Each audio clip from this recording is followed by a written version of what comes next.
అప్పుడు దేవుడు అనే ఆ నీతి గుర్తుకొచ్చింది అనుకోండి, అప్పుడు మన సహోదరులు ఆమెను క్షమించడానికి ఒప్పుకుంటారు. ఏదైనా మనస్పర్ధ నా భర్తే కదా నన్ను అన్నాడు కానీ ఈ సిస్టర్ గారు వాక్యాన్ని బట్టి తలదించుకోవడానికి భర్తకు ఒప్పుకుంటారు. లేదనుకోండి, ఈ నీతి లేదనుకోండి, మనసులు ఎన్ని చెప్పినప్పుడు 10 రకాలు చెప్తారండి. ఆవిడ నన్ను ఏమో తెలుసా అన్న, ఆయన అంటాడు అన్న ఈయనేమో తెలుసా అన్నాడు, మధ్యవర్తులు కూడా ఇది జరగకుండా ఉండాలంటే ఏం చేయాలంటే నీతి అనుకుంటున్నా. అది ఏ నీతి అంటే దేవుని నీతి బయట. ఓకే, నీతిని బట్టి అన్నాడు. తర్వాత ఒకసారి ఏమన్నాడు, దయాదాక్షణములు చూపుట వల్ల నేను ప్రదానం చేసుకుందును. ఏమండి, క్రీస్తు చూపుతున్నాం అని కాదు, మనం గొప్పలం కాదు, మనం అసలు నీతి మొత్తం కాదు. అందరూ తెలుసండి, అందరూ తెలుసు. చాలా మంది అందరూ భర్తలు ఏమని ఎన్నిసార్లు చెబుతారన్న అందరూ. ఒకసారి పైకేసి అప్పుడు ఇదే మాట చెప్తాడు. సరే ఓకే, ఒప్పుగా భార్య ఇబ్బంది పెడుతుంది కాదట్లేదు.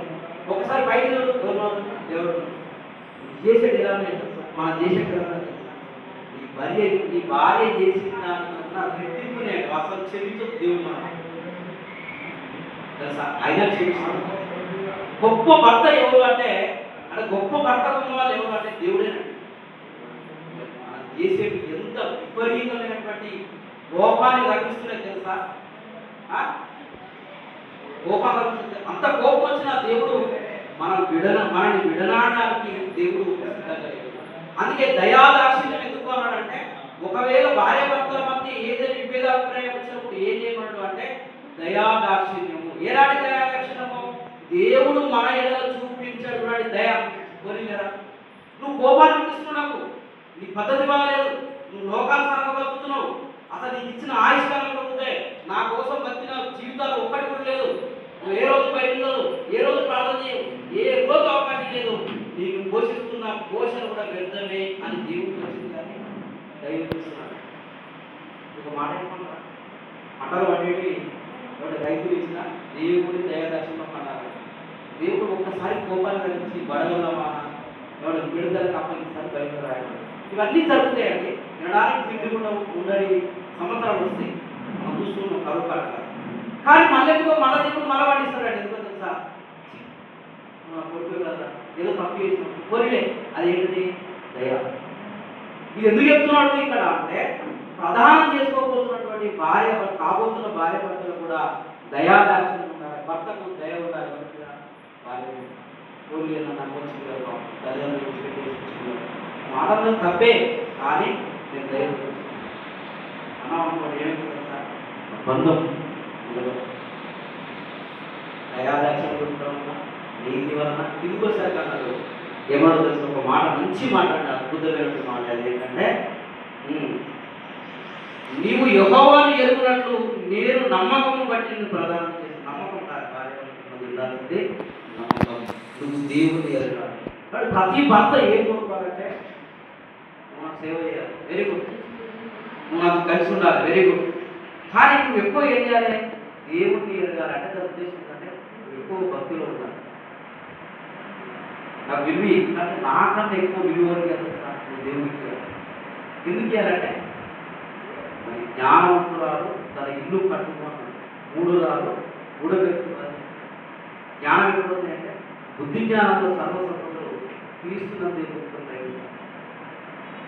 కాబట్టి దేవుడు ఇశ్రాయేలును ఏం చేశాడు, ఎన్నిసార్లు ప్రేమించినా ఆ లోకంలో విగ్రహ సంబంధం వైపు పెరుగుతున్నాడు. విగ్రహ సంబంధం ఏంటి, విభిచారంతో సమానం దేవుడికి ఎంతలో తీసుకున్నాడు. కాబట్టి అదే మీరు ఎన్నోసార్లు చెప్పారు, నాకు ఎంత కోపం గుర్తించారంటే, మాంసం పళ్ళ సందులో ఉండగానే మిమ్మల్ని శిక్ష విధించినా మీకు సరిపోలేదు కనుక, అయినా సరే ఒక భార్యను ఎలా ప్రేమించాలో ఎవరి ఈ మాటలు చెప్తున్నారండి. మీరు నాకు ఎంత కోపాన్ని గుర్తించినా, మిమ్మల్ని త్రోసివేయాలన్న ఆలోచన నాకు వచ్చినా మిమ్మల్ని ఎప్పుడు త్రోసివేయలేదు. మిమ్మల్ని ఎలా ప్రదానం చేసుకున్నా అంటే, ఇక దయాదాక్షను చూపడం వల్ల మిమ్మల్ని నా దగ్గర తెచ్చుకున్నాను.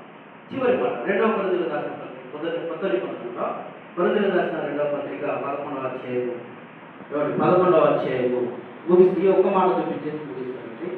చూడండి ఒకసారి, కొరింథీయులకు రాసిన 2వ పత్రిక 11వ అధ్యాయము 2వ వచనం చూద్దాం ఒకసారి. 11వ అధ్యాయం 2వ వచనం. దేవాశక్తితో మీ ఎడల ఆసక్తి కలిగి ఉన్నాను, ఎందుకనగా పవిత్రురాలైన కన్యకనుగా ఒక్కడే పురుషునికి అనగా క్రీస్తుకు సమర్పింపాలని మిమ్మల్ని ప్రధానం చేసిందన్నాడు. కాబట్టి ప్రధానం అనగానే ఒక్కటి ఇంపార్టెంట్ కావాలి. వాడు భార్య భర్తల ప్రధానంతో జరుగుతుంది కానీ కాబోయే భార్య భర్తలుగా ప్రధానం జరుగుతుంది. కానీ అంతకన్నా ముందే దేవుడు క్రైస్తవులకు మనల్ని పౌరుగా చెప్తున్నాడు. మీకు ప్రధానం జరిగింది ప్రధానం పురుషులేమో భజన ఎత్తున్నారు, నేనేమో స్త్రీదానం ప్రధానం జరిగింది. ఉపకారాన్ని ఏమని మీకు ప్రధానం జరిగింది, బాప్సుదానికి ప్రధానం జరిగింది. ఎవరితో మరి వివాహం ప్రభు అంటే వివాహమే చివరి ఘట్టం. ఇక కాబట్టి వీరి జీవితంలో కూడా వీరు ఏకం కావడానికి చివరిగా ఏంటంటే పెళ్ళే. పెళ్లి జరిగితే భార్య భర్తలుగా మరి అబ్బాయికి వెళ్ళిపోతుంది. భర్తే శాశ్వతంగా తన జీవిత ప్రయాణం కొనసాగిస్తుంది. దానికి చివరి ఘట్టం ఏంటంటే ఇది ప్రధాన చివరి ఘట్టం అంటే పెళ్లి. అలాగే మనకు కూడా ప్రధాన ఘట్టం ఉంది. అదేంటంటే వధువు యేసుక్రీస్తు రావాలి. అప్పటి వరకు మనకు ప్రధానం జరిగింది. ప్రధానం అనేది ముఖ్యమైనది.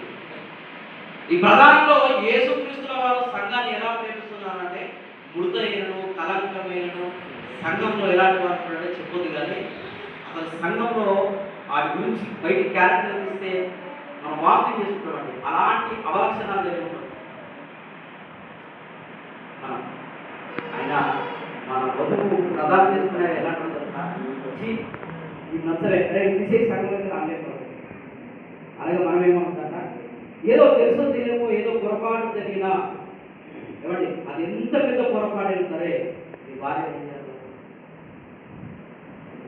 చాలా మంది అంటారు నేను అందులో చాలా అనుభవం అంటే చిన్న వయసు కూడా చాలా అనుభవం. చాలా మంది లేదా మనకి తెలియదు అభివృద్ధి అసలు ఎలా మాట్లాడతాను అప్పుడు నాకు దేవుని ముందు చేసి ఎలా ఉంటాను వ్యక్తం వస్తాయి, వామిటింగ్ వస్తాయి. అందుకే ప్రభు ఏమన్నా సార్ కడుగబడినటువంటి 10 గుండెలు తిరిగినట్టు అప్పుడు ఎప్పుడే సడన్ గుర్తురావాలి. ఏమంటా ప్రభు నా జీవితం గుర్తురా, అసలు నా జీవితమే బాగాలేదు, నన్ను క్షమించావు అయితే నా భార్యకి క్షమిస్తున్నా. ఇదే అసలు క్రైస్తవుడికి అసలు బయట న్యాయాలే అక్కర్లేదండి. ఎందుకంటే దైవగ్రంథం బైబిల్ మన ఇంట్లో ఉంది కదా, అదే దాని ద్వారా మనకు సమస్యలు పరిష్కారం. ఒకటే నీ భార్య ఎంత కోపం వచ్చినా, నీకు ఎంత భయంకరమైన పరిస్థితి వచ్చినా, నువ్వు ఎంత కోపంగా చూపించినా, విభేదాభిప్రాయాలు వచ్చి నా వద్దు అనే పరిస్థితికి వచ్చిన బయలుదేరడం అవుతారు. నీ దేవుని దగ్గర నువ్వే తప్పులు చేసినావు, తప్పులనే తగ్గించింది అనుకోండి. అసలు వాస్తవం మనకు ఎన్నో ఎంతగానే బయట చదువు బాకీ విడుదల ఉంటాడు, లోపల బడి ఉంటాడు, కుటుంబానికి పట్టించుకుని ఉంటాడు. ఎన్ని రకాలుగా ఉన్న వాళ్ళైనా దేవుడు చాలా కోపడుతుంది. దేవుడు ప్రధానం చేసుకున్నారు ఎలా విడిచిపెట్టాలి దయాదర్శనం కాబట్టి చివరిగా చెప్తున్న మాట ఏంటంటే ఈరోజు ఉడంబడిక జరుగుతుంది. ఏది ఉడంబడిక అంటే ఇది మొదలుకొని వివాహం జరిగేంత వరకు తనకు ఇంతగా బిడ్డ సంబంధం రావచ్చు కానీ ఒప్పుకోదు. ఎందుకంటే ఉడంబడిక కాబట్టి దేవుని యొక్క సన్నిధిలో జరిగింది. కాబట్టి తనకు కూడా అంటే అవకాశం రావచ్చు కానీ ఉడంబడిక జరిగింది. భక్తులు వెంట మనం కూడా క్రీస్తు ప్రదానం చేయబడేలా వివాహం జరిగేంత వరకు మళ్ళా లోకంలో ఎప్పుడు తెచ్చుకోరు. క్రీస్తుని వదిలిపెట్టదు. యేసుక్రీస్తు పరలోకానికి మార్గం వెళ్తున్నాడు. క్రీస్తు వెళ్తున్నప్పుడు చాలా మంది వచ్చారు. క్రీస్తుని నమ్ముకున్నాడు, బాప్తిజం తీసుకున్నాడు, దేవుని కోసం నమ్మి అన్నాడు, మాట ఇచ్చాడు. అయితే ఇచ్చిన తర్వాత ఏం చేస్తున్నాడు అంటే ఆది అంటున్నాడు మాట ఇచ్చింది బ్రతుకుతామన్నది నీ ఊపిరి నీ శ్వాస ఏంటిది పరలోకం అన్నావు. ఆ పరలోకానికి రావాలంటే మరి దేవునికి ఆదివారం దేవుని మందిరంలో ఉండాలి, దేవుని యొక్క ప్రభు యొక్క బలలో పాల్గొంటూ ఉండాలి. అది విడిచిపెట్టి మనం వెళ్ళిపోతున్నాం అంటే నీ లక్ష్యం దిశ ఏం మారిపోతుంది? ఫస్ట్ లక్ష్యం పరలోకం ఉన్నావు, నువ్వు నడుస్తున్నప్పుడు ఏమైతున్నావు పక్కదారి మరి అంత మాత్రానికి నా లక్ష్యం పరలోకమని దేవుని దగ్గరికి వచ్చి ఎందుకు క్రీస్తును ప్రదానం చేయబడ్డావు? ప్రదానం చేయబడిన తర్వాత బాధ్యత ఉంటుంది. ఆ బాధ్యతకు లోబడి బతారు. వివాహం జరుగుతుంది. వివాహం జరిగిన తర్వాత సిస్టర్ గారికి బాధ్యత ఉంటుంది. చెప్పిన ఎంతమంది చాలా మంది ఎంత చేస్తున్నారండి. క్రైస్తవ ఆడబిడ్డలు నా సహోదరులు నా సహోదరులను వ్యక్తులు మాట్లాడుతుంది. దయచేసి చెప్తున్న ఏ ఆజ్ఞలైతే మనకు వివాహంలో చెప్పారో బైబిల్లో దైవజనులు చెప్తున్నారు ఆధారం అవి నువ్వు పాటించాలి. నాకు వివాహం జరిగింది, వేరు పడిపోయిన అత్త మామూలు సంబంధం లేదంటే మరి ఎందుకు అవుతుంది? ఊరికేరా అల్లే కదా 66 పుస్తకాలు రాసింది. 66 పుస్తకాలలో మనకు ఏ వాక్యాలు వర్తిస్తాయో కొన్ని ఎక్స్పైర్ అయిపోయినాయి, అంటే కొన్ని నెరవేర్చబడ్డాయి. ఆ నెరవేర్చే వాక్యాల్లో ఏ వాక్యం నెరవేర్చకున్నా నేను వేరే అయిపోయినా అతను నేను సేవ చేయాలి అంటే మరొక మర్చిపో, ఈజీగా మర్చిపో. 110% చెప్తున్నా, మర్చి పర్వాలేదు. ఎందుకంటే మన కోసం రాయడం నిజం. అది నీ అత్తమామకు సేవ చేసే బాధ్యత నీకుందన్నా. నీ తల్లిదండ్రులను గౌరవించి ముదిమి వచ్చిన తర్వాత బాధ్యత ప్రకారంగా నువ్వు నెరవేర్చి నీ కర్తవ్యాన్ని తుది శ్వాస వరకు వాళ్ళ తుది శ్వాసను నెరవేర్చాలని కొడుకు చెప్పాడు. లేదంటే నేను 6 నెలలతో 3 నెలల తర్వాత నా బాధ్యత లేదనుకో ఎంతో కాయలు చేస్తాడు. ఆయన కేసు తీసేసాడనుకో చాలా భయంకరం పడుతుంది. అది నీ బాధ. మరి భార్య భర్తల దగ్గరకు వస్తే ఏం చెప్పాడు? పూర్తి కలంకమైన ఇబ్బంది ఇరుకైనాడు ఏది ఉన్నా సరే మీరు ఆవేదన క్రీస్తు ప్రేమించే ఏం చేయాలి? లోపడాలి. సంఘానికి సంఘం క్రీస్తుకు ఎలా లోపడుతుందో సంఘం క్రీస్తుకు లోపడదా? ఎలా లోపడుతుంది? ఎంత మనకి ఇబ్బంది అనిపించినా యేసుప్రభు దగ్గర చర్చలు మోకరించి అలాగే నీకు ఎంత ఇబ్బంది ప్రపంచం అనిపించినా కొన్ని విషయాల్లో నువ్వేం చేయాలి? ఎలాగ మోకరిస్తున్నావు తీసుకుంటున్నా అలాగ నువ్వు మరి భర్తలు ఎలా మార్చుకోవాలి? అప్పుడు జీవితంలో ఈ విషయాలు ఎందుకు చెప్పిందంటే ఇవి ప్రతి మానవ జీవితం అంటే ఇద్దరు పాటించాలనుకో దేవుని నమ్మకం నమ్మిన మనం ముందుకు తీసుకున్నాడు. నిత్యము నాకు ఉన్నప్పుడు నీతిని బట్టి ఆయన చేసుకున్నాడు. దయాదాక్షిణం చూపడం వల్ల దయాదాక్షిణం ఉంటే భార్య భర్తల మధ్య పోటీ లేకపోవడం అర్థం. ఇప్పుడు భార్య భర్తలు నోటు దాటుతుంది కష్టం అని చెప్తుంది. ఒక భర్త ఏం చేస్తుంది అనుకోవాలి ఏమని ఆవిడ భర్త తిరిగినాను నా మీదకి చూడండి మరి చేంజ్ చేసుకోవడానికి వీలు లేదు కదా, ఒక ఆజ్ఞ కదా, అంతగా రాదు కదా అంటారు కొంతమంది. అక్కడ కొట్టేది కొట్టేది ఆవిడ కొట్టుకుంటాడు అంటే సత్తుమని అంటాడు. అదే భావన మీకు వచ్చిందనుకో నా యేసును క్షమించాడు కదా చూడండి. కానీ లోపల సైతం ఉంటాడు ఏమని నువ్వు ఎంత మాట్లాడు తెలుసా, నీ గౌరవం ఎంత పోయింది తెలుసా వాడు ఏడుతుంటాడు. అప్పుడు ఏమనాలి? అబ్బా నువ్వు పోరా అనాలి. నేను దయ్యాన్ని అనాలి. అబ్బా నువ్వు పోరా, నేను అంతకన్నా భయంకర పాపం చేసిన దేవుడు అని చెప్పించిన అప్పుడు సమస్య భయంకరమైన మంటల్లో ఉన్నటువంటి సమస్య సత్వం దేవుని దగ్గర అడిగా చాలా వీళ్ళు లేపుదామని చూస్తే నన్నే తలా నిజం అక్క. ఇప్పుడు భయంకర కోపం వస్తుంది. ఈ సందర్భం మీకు అర్థం కాదు కానీ భయంకర కోపం వస్తుంది, భార్య ఫోటోలో కోపం వస్తుంది. అప్పుడు ఒక్కసారి అనుకో ఎంత తప్పు చేసిందంటే ఎంత మాటలు కాకుండా ఇప్పుడు దేవుని విగ్రహం మాటలు కాకుండా ఆయన కొడితే అప్పుడు దేవాలను క్షమించాడు. కాబట్టి దయచేసి ఈ మాటలు మీరు పరిగణలోకి తీసుకొని దేవునికి విలువించి దేవుని మాటలు స్వీకరించి మన జీవితాల్లో ముందుకు కొనసాగిస్తారని మరి ముఖ్యంగా మరి పెళ్లి కాబోతున్నటువంటి పెళ్లి చేసుకోబోతున్నటువంటి నూతన వధువులు కాబోతున్న వధువులు కూడా దీన్ని ఖచ్చితంగా మీ జీవితాలు అవలంబిస్తున్నారని పాటిస్తారని కోరుకుంటూ ఈ మాట ముగిస్తున్నాము. మరి కొద్ది నిమిషాలు అయిపోతుంది. దయచేసి చిన్న ప్రార్థన చేస్తున్నాం. ఓకే, పరిశుద్ధులైన మందరికి మీ పాదాలను క్రీస్తు పరిశుద్ధ నామములో తెలుస్తున్నాం. దేవా క్రైస్తవులుగా ఉన్నటువంటి మేము మీ ఆజ్ఞలు వింటున్నాం, పాటించడంలో విఫలమైపోతున్నాం నాయనా. మరి చాలా మంది దైవజనులు నాయన కుటుంబాలు బాగుండాలని వివాహ సమయంలో మీ వాక్యాన్ని చెప్తున్నారు కానీ అవి అక్కడి వరకు అనుకోని క్రైస్తవులు ఆ పరిస్థితులు వచ్చేసరికి నాయన అతమ్మను గౌరవించడం మన తల్లిదండ్రులని చూసుకోవడంలో చాలా మంది విఫలమవుతున్నాం. అలా మేము ఉండకుండా ఒకవేళ అలా ఉంటే నాయన మాకు తీర్పు సరిగ్గా జరగదు అని పరలోక రాజ్యానికి వెళ్ళమని మీ వాక్యం సెలవిస్తుంది. నాయన పరలోకం రావాలన్న నాయన ఒక ఆశ కలిగైనా నరకం వెళ్ళకూడదన్న భయం కలిగైనా నాయన చాలా మంది రక్తమామం సేవ చేస్తాం, అలాగే తన బాధ్యతను నిర్వహిస్తాం, తల్లిదండ్రులు చూసుకుంటూ వృద్ధాప్యంలో ఆ జీవితాలు కొనుక్కుంటాను సువార్త ప్రకటన గావిస్తాం. ఈ ఆయుష్కాలం ఎందుకు ఇచ్చారో అందుకోసమే మేము బ్రతుకుతూ ఉన్నతంగా ఆయన మేము బ్రతికి ఆయన పిలిచి ఆ పరలోకానికి నన్ను చేరుకుని నాయన మరి పెళ్లితో మరి అనగా ఆ డేట్ వచ్చే వరకు కూడా ఆయన ఆ డేట్ వచ్చిన తర్వాత వివాహం జరిపించుకొని ఒకటిగా కాబోతున్నటువంటి నూతన వధువరులుగా ఉన్నటువంటి లక్ష్మణ్ గారి ప్రీతి గారిని జ్ఞాపకం చేసుకుని తండ్రి పొందనాలు. ఎల్లప్పుడూ వారి మధ్య మీ వాక్యము వర్ధిల్లాలని ఉపదేశమని వారి ఇరువురు వాక్యానికి లోపడుకుంటున్నాను ఉపదేశమని. ఆయన పెళ్లి కంటే ముందు చాలా ప్రధానమైనది ఉన్నతమైనది ఆయన ఎంగేజ్మెంట్ కార్యక్రమంలో మీకు ఉపదేశమే దళదాసులు ఎంగేజ్మెంట్ జరిపిస్తుండగా మీకు ఒక దయచేయమని కోరుతూ ప్రాధాన్యపడుతుంది. కూడి వచ్చిన బంధువులు కూడా మీరు పేరు జ్ఞాపకం చేసుకుంటున్నాం.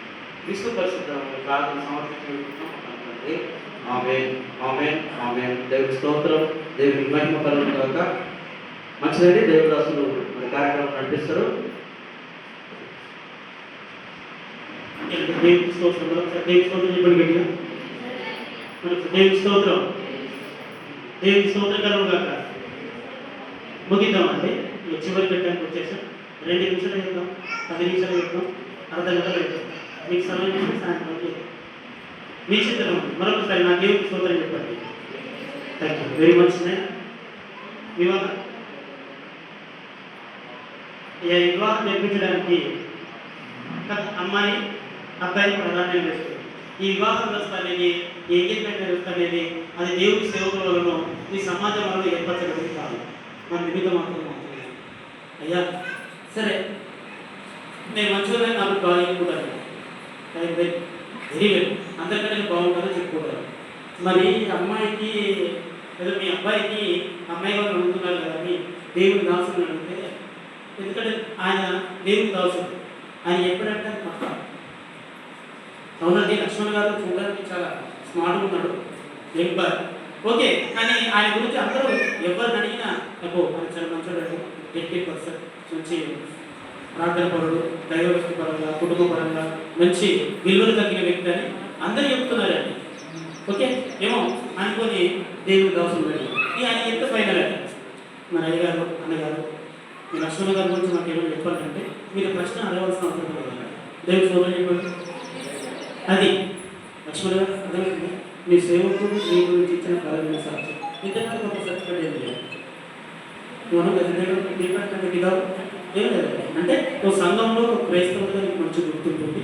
ఇది ఇంకా మీ వారసత్వానికి మీ వారసత్వానికి తగ్గించాలి.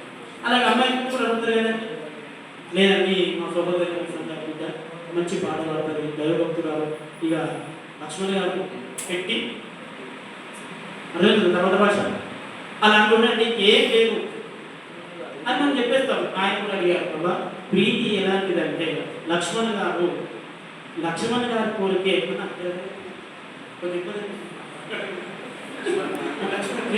ఓకేనండి. ఆ లక్ష్మణ్ గారి కొరికే దేవుడు ప్రీతిని కలిగించాడేమో అని అన్నామండి. అనగానే పాపం అబ్బాయి తరపున వాళ్ళు కావచ్చు, అమ్మాయి తరపున వాళ్ళు కావచ్చు, ఏకమైపోయారు. ఇక వెంటనే ఆలస్యం అయిపోయి ఇక్కడ వరకు మనం తీసుకొచ్చారు. దేవుని స్తోత్రం, దేవుని స్తోత్రం.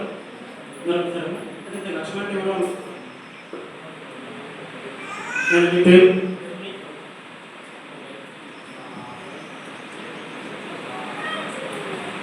అయ్యా ఒకసారి వేసి వాళ్ళకు మీరు కూడా ప్లీజ్ అయ్యా మీ పేరు ఒకసారి పర్చేజ్ చేసుకుంటే యువర్ సీట్ అండ్ ప్లీజ్.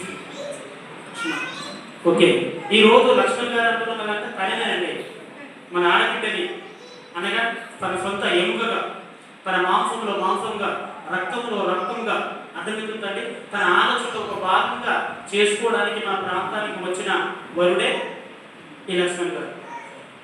అమ్మ మీ పేరు కూడా వాళ్ళు ఇదే చెప్తారు స్కూల్లో. మా ఏంటి స్టడీస్ క్లాస్ అంటే చెప్తారు, చెప్పాలి చెప్పమ్మా చెప్పు మరొకసారి చెప్పు. వెరీ గుడ్, ప్రీతి గారు అండి. అర్థమవుతుందా అమ్మ? మీరు కూడా ఓకే, మీ ఆలోచనలుగా ఈ రక్తంగా మాంసంలో మాంసంగా తన అంగీకరణ సిద్ధమే ఒకేసారి మీ దేవుడు పేరు కదా మీరు అనుకూలం వచ్చారు. మీరు బలవంతం రాదు మీరు చేసుకోకుండా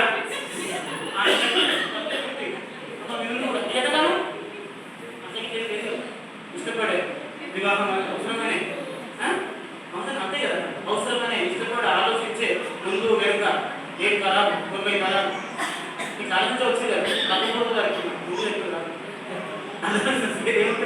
రైట్ అన్న ఇష్టపడేదా. ఒకవేళ ఈ ఎంగేజ్మెంట్ ముందైన తర్వాత మళ్ళీ అన్నంటారు ట్రైన్ హలో అక్షర ఎందుకు పొరపాటు చేస్తారు ఎప్పుడైనా, నువ్వు ఎంత స్మార్ట్ ఉందో తెలుసా, ఏంటి బెస్ట్ సంబంధం మన దగ్గర అని దగ్గర కావచ్చు, ఇంకా వేరే దగ్గర కావచ్చు, ఇంకా వేరే దగ్గర కావచ్చు, బెస్ట్ ఆప్షన్ వచ్చిన అందరూ పోతారేమో కానీ లక్ష్మణ్ పోడు. దేవుని సోదరుడు ఇప్పటికీ అంతేనా? అన్న మీ చెప్తే నాకే వేరే వాళ్ళు ఏమన్నా సరేది సరేది సరేది అని కోరుకుంటారే కానీ ఆయన కోరిక అవునా కదా ప్రేది ఉంటున్నారు. అమ్మ అబ్బాయి ఎవరి తరఫున కూడా మరొకసారి రిక్వెస్ట్ చేస్తాను. అమ్మ మీకు కూడా నెక్స్ట్ ఫ్యూచర్ ఉంది. ఇప్పుడు ఎందుకు అప్పుడు పెళ్ళంటే అది వంట, అది వంట నీకు మరి ఏంటంటే చాలా అది నిలదీసేసి నీకు బట్టిలో ముందు తీసేస్తాను అని ఏవేవో చెప్పేస్తాను. అట్లయితే రేపు ఎలాంటి ఉపయోగం వచ్చినా, ప్రశ్నలు వచ్చినా, విమర్శలు వచ్చినా తను వచ్చుకుంటూ ఇంక మీకు ఎన్ని చేయొచ్చు, మీరైతే మీకు చేయొచ్చు. అదే కదా మీకు ఎంగేజ్మెంట్ చేయొచ్చు. మరి ఎంగేజ్మెంట్ చేయడానికి మీ ఫ్యామిలీలో రాదు, ఎంగేజ్మెంట్ చేయడానికి మీ ఫ్యామిలీలో